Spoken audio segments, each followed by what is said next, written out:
কোটা বিরোধী আন্দোলনের শিক্ষার্থীদের স্যালুট দিয়ে ভাইরাল হওয়া রিকশাচালক মোহাম্মদ সুজন রীতিমতো বীর হয়ে উঠেছেন ছাত্র জনতার কাছে। এখনও তাকে রিকশা চালাতে দেখা যায় ঢাকা বিশ্ববিদ্যালয় এলাকায়। অনেক মানুষ তাকে চেনে। বিভিন্ন জায়গায় দেয়ালচিত্রে শোভা পাচ্ছে তার স্যালুট দেওয়ার ছবি।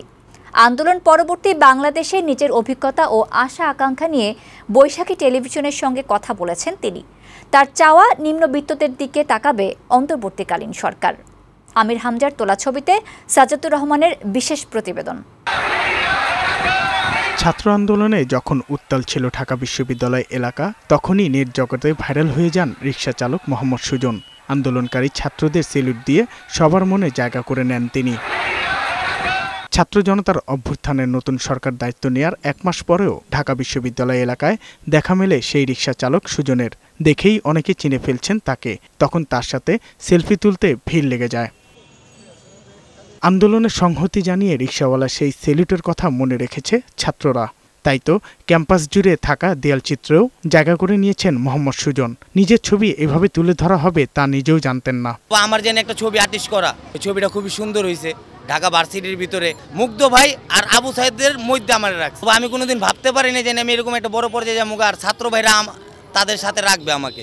জানালেন আন্দোলন চলাকালীন নিজের অভিজ্ঞতা ও ছাত্রদের সেলুট দেওয়ার পরবর্তী ঘটনাও। আমার সেলুটের পরে কিন্তু দূর দূরান্তের মানুষ কিন্তু ঢাকা ভার্সিটির ভিতরে আইছে। কিন্তু আমি যেমন সেলুট দিয়েছিলাম, আমার কিন্তু বহুত মানুষ বলছিল তুমি সাবধানে থেকো, তোমার কিন্তু সমস্যা হইব, তুমি কিন্তু খুবই ভাইরাল হয়েছো।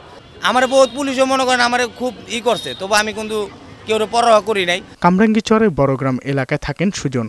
অভাবের সংসারে স্ত্রী আর অসুস্থ কন্যা ও শাশুড়িকে নিয়ে হিমশিম খেতে হয়। বর্তমান সরকারের কাছে তার প্রত্যাশার কথাও জানান। 1 বছর গরুর গোশ দেখতে পারি না স্বৈরাচার সরকারের টাইমে। বাংলাদেশ স্বাধীন হয়েছে, এখন আমরা চাই হইলো আমরা একটু 2টা ডাইল ভাত খাইতে।